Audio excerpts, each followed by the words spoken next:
Welcome everyone in the another session of Fluid Mechanics and Hydraulic Machines. इस session में हम fluid और उसकी प्रॉपर्टीज के बारे में डिस्कशन करेंगे। तो स्टार्ट करते हैं फर्स्ट प्रॉपर्टी से, that is density. So density किसी भी फ्लूइड या सब्सटेंस की मोस्ट कॉमन प्रॉपर्टी है। डेंसिटी एक्चुअल में होता है मास पर यूनिट वॉल्यूम। मैथमेटिकली हम देखें तो बहुत सिंपल है, मास पर यूनिट वॉल्यूम। अगर हम 1 मीटर क्यूब का एक बॉक्स लेते हैं, एज्यूम करिए कि 1 मीटर क्यूब, दैट मींस कि height 1 metre, length 1 metre and width 1 metre. अगर 1 मीटर क्यूब का आपके पास बॉक्स है तो उसके अंदर जितना अमाउंट ऑफ लिक्विड या सॉलिड आ सकता है उस मास और वॉल्यूम के रेशियो को हम डेंसिटी बोलते हैं। मोस्ट कॉमनली वाटर की डेंसिटी को हम कंसीडर करते हैं 1000 kg पर मीटर क्यूब। दैट मींस कि इन 1 मीटर क्यूब बॉक्स और tank 1000 kg of water can be stored. इसका यूनिट होता है kg पर मीटर क्यूब और नॉर्मली हम इसका सिंबल रो से डिनोट करते हैं।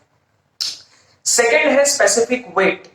Specific weight similar to density है। डेंसिटी को हम मास डेंसिटी भी कहते हैं। Specific weight per unit volume होता है। मास एक यूनिवर्सल क्वांटिटी है, वेट यूनिवर्सल नहीं है, वो लोकल ग्रेविटी पे डिपेंड करता है। तो अगर हम किसी सब्सटेंस का वेट पर यूनिट वॉल्यूम निकालें, यानी वेट जो कि न्यूटन में होता है, जो कि एक्सीलरेशन से अफेक्टेड होता है, तो अगर हम वेट पर यूनिट वॉल्यूम निकाल रहे हैं दैट इज न्यूटन पर मीटर क्यूब, तो वो होगा स्पेसिफिक वेट। इसे हम वेट डेंसिटी भी कहते हैं, नॉर्मली W से डिनोट करते हैं। थर्ड प्रॉपर्टी है स्पेसिफिक वॉल्यूम। स्पेसिफिक वॉल्यूम को हम सिंपल लैंग्वेज में डेंसिटी का इनवर्स भी कह सकते हैं।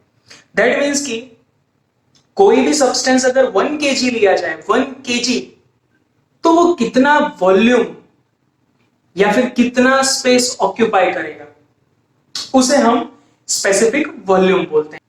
नेक्स्ट है दैट इज स्पेसिफिक ग्रेविटी। ये एक कंपैरिजन यूनिट है।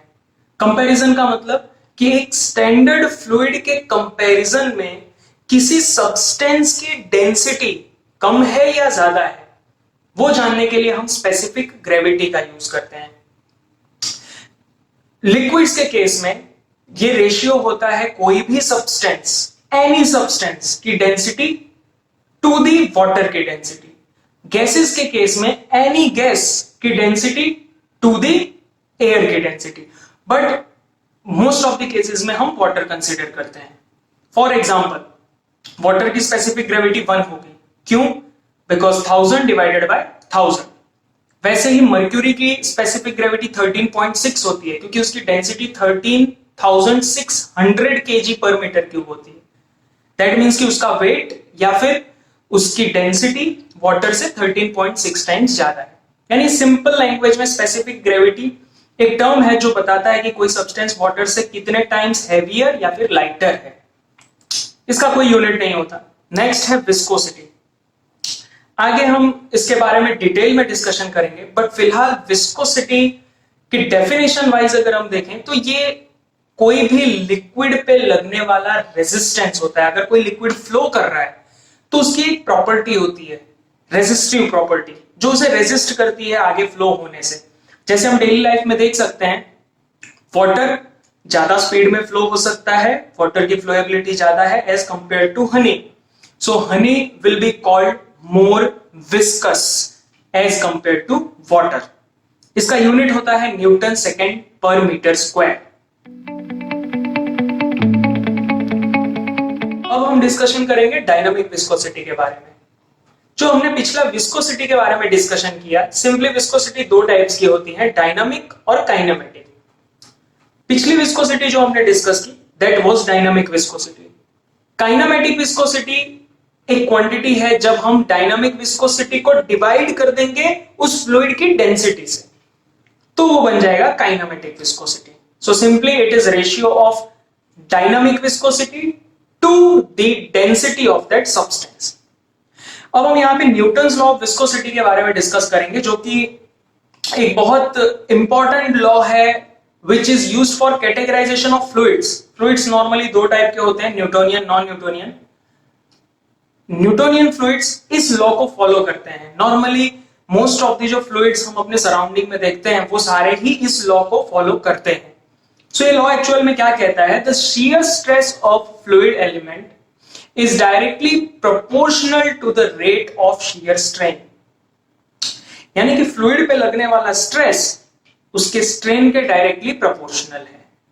अगर हम इसको टेक्निकल टर्म्स में देखें तो tau which is shear stress here is directly proportional to du by dy, जहां पे du जो है ये उस फ्लूइड के लेयर की वेलोसिटी है और dy जो है वो डिस्टेंस है फ्लूइड का स्टेबल सरफेस से. यानी कि आप एज्यूम करिए कि एक फ्लूइड जिसको एक टेबल पे या कोई स्टेबल सरफेस पे फ्लो करवाया गया है, तो वो टेबल जो है वो उसकी स्टेबल सरफेस है और वहां से ये फ्लूइड की एक लेयर अगर बन रही है यहां पे, तो ये जो डिस्टेंस है जहां पे आप वेलोसिटी मेजर कर रहे हो, अगर आप इस पॉइंट पे वेलोसिटी मेजर कर रहे हो तो उसके बीच का जो स्टेगनेंट सरफेस और मूविंग सरफेस के बीच का जो डिस्टेंस है that is dy.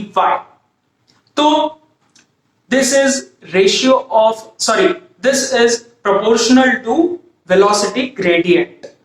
Velocity gradient that is du by dy, change in velocity compared to distance with respect to distance. So अगर इस proportionality के साइन को हम हटाएंगे तो हम देख रहे हैं कि यहाँ पे एक हमको constant quantity multiply करनी पड़ेगी. So that constant quantity is nothing else other than dynamic viscosity. So shear stress will be equal to dynamic viscosity into the velocity gradient. So यहां से हम देख सकते हैं कि टेक्निकल या मैथमेटिकल रिलेशन जो है डायनामिक विस्कोसिटी का वो shear stress per unit velocity gradient है. और यहाँ पे quantities tau shear stress denote करता है न्यूटन पर मीटर स्क्वायर में, du by dy velocity gradient है और इससे हम डिराइव कर सकते हैं म्यू का यूनिट जो हमने पिछले स्लाइड में देखा था कि newton second per metre square. So this is derived from here only. Tau divided by du by dy will give you Newton second per meter square. So viscosity पर temperature का कुछ इफेक्ट होता है जो बहुत इंपॉर्टेंट है consider करना. तो यहां पर हम दो चीजें फ्लूइड में, क्योंकि दो कैटेगरीज हैं लिक्विड्स की और गैसेस की, तो यहां पर हम उन दोनों पे टेम्परेचर का क्या इफेक्ट होगा विस्कोसिटी, डायनामिक विस्कोसिटी के ऊपर, वो हम यहां पर डिस्कस करेंगे, समझेंगे. नॉर्मली गैसेस में विस्कोसिटी डेवलप होती है इंटरमॉलिक्यूलर अट्रैक्शन के कारण या फिर इंटरमॉलिक्यूलर फोर्सेस के कारण जो कोलिजन होता है उनमें, जबकि लिक्विड्स में लेयर्स के ऊपर जो फ्रिक्शन होता है वो रिस्पॉन्सिबल होता है. लेयर्स के बीच का जो कांटेक्ट है, फ्रिक्शन है, शियर स्ट्रेस है, वो रिस्पॉन्सिबल होता है विस्कोसिटी के लिए. सो दोनों में टेम्परेचर अप्लाई करने पे जो चेंजेस आएंगे वो डिपेंड करता है कि विस्कोसिटी को कैसे अफेक्ट करेंगे. फॉर एग्जांपल गैसेस में अगर हम टेम्परेचर अप्लाई करें या फिर उसका टेम्परेचर इंक्रीज करें तो इंटरमॉलिक्यूलर फोर्सेस बढ़ जाएंगे. इंटरमॉलिक्यूलर फोर्सेस बढ़ने के कारण विस्कोसिटी इंक्रीज होगी क्योंकि अब मॉलिक्यूल्स ज्यादा कांटेक्ट में आ रहे हैं. उसी का ठीक उल्टा है लिक्विड्स के केस में, जहां पर टेम्परेचर इंक्रीज करने पर जो लेयर्स हैं उनके बीच का जो डिस्टेंस है, डेवलप डिस्टेंस बढ़ जाएगा. डिस्टेंस बढ़ने के कारण उनकी विस्कोसिटी वीक हो जाएगी. यानी कि अगर हनी को आप गर्म करोगे, हीट करोगे तो उसकी विस्कोसिटी कम होगी, जबकि अगर कोई गैस, ऑक्सीजन हो गया, नाइट्रोजन हो गया, उसको अगर आप हीट करोगे तो उसकी विस्कोसिटी बढ़ेगी.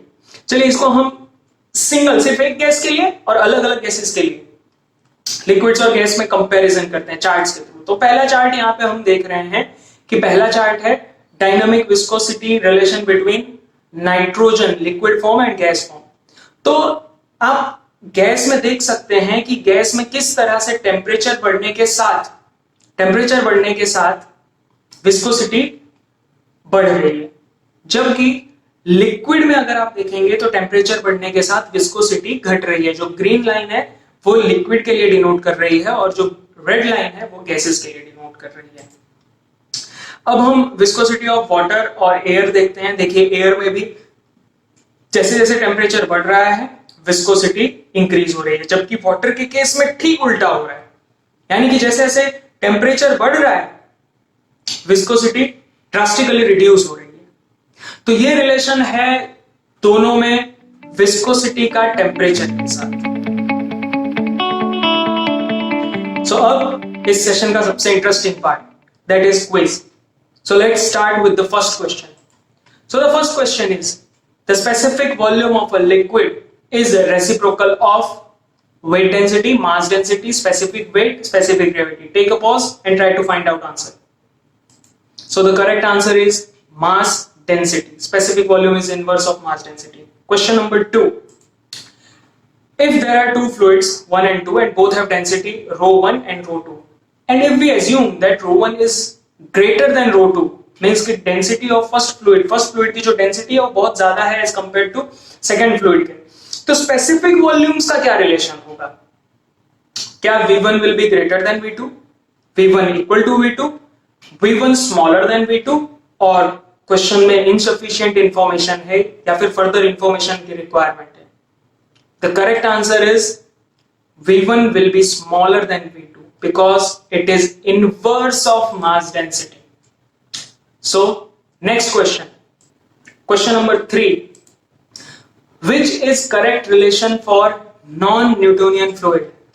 नीचे में से जो ऑप्शंस दिए हैं उसमें कौन सा करेक्ट रिलेशन है नॉन न्यूटोनियन फ्लूइड के लिए? Answer is tau is not equal to mu du by dy because non-Newtonian fluids don't follow the Newton's law. They don't flow according to Newton's law. So hope you have understood about the different fluid properties. In upcoming video sessions, we will discuss about the different types of fluid and the laws governing their behavior. Till then, take care. Thank you.